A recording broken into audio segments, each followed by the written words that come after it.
ముందుగా ఒక కప్పు అటుకులు బాగా మరిగిన నూనెలో వేసి వేయించుకోవాలి.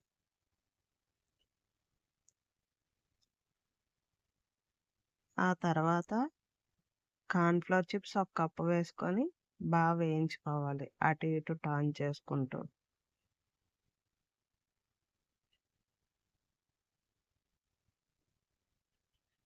వేగిపోయిన తర్వాత తీసుకోవడమే కార్న్‌ఫ్లోర్ చిప్స్ కూడా.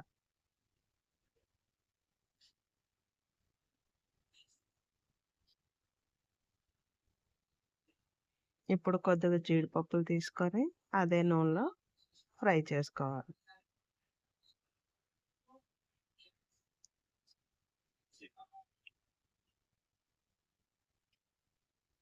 అలాగే ఒక 10 వెల్లుల్లి రబ్బలు, కొద్దిగా కరివేపాకు కూడా వేసి వేయించుకోవాలి బాగా.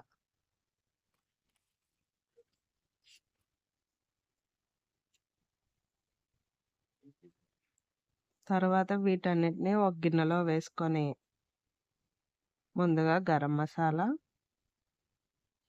ఒక స్పూన్,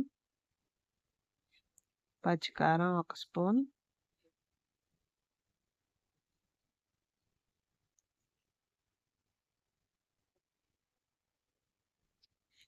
కారం మీకు రుచికి సరిపడినంత కారం వేసుకోండి. సాల్ట్ రుచికి సరిపడంత వేసుకొని మిక్స్ చేసుకోండి. ఎంతో టేస్టీ అండ్ హెల్తీ అయిన అటుకులు కార్న్‌ఫ్లోర్ మిక్చర్ ఈస్ రెడీ.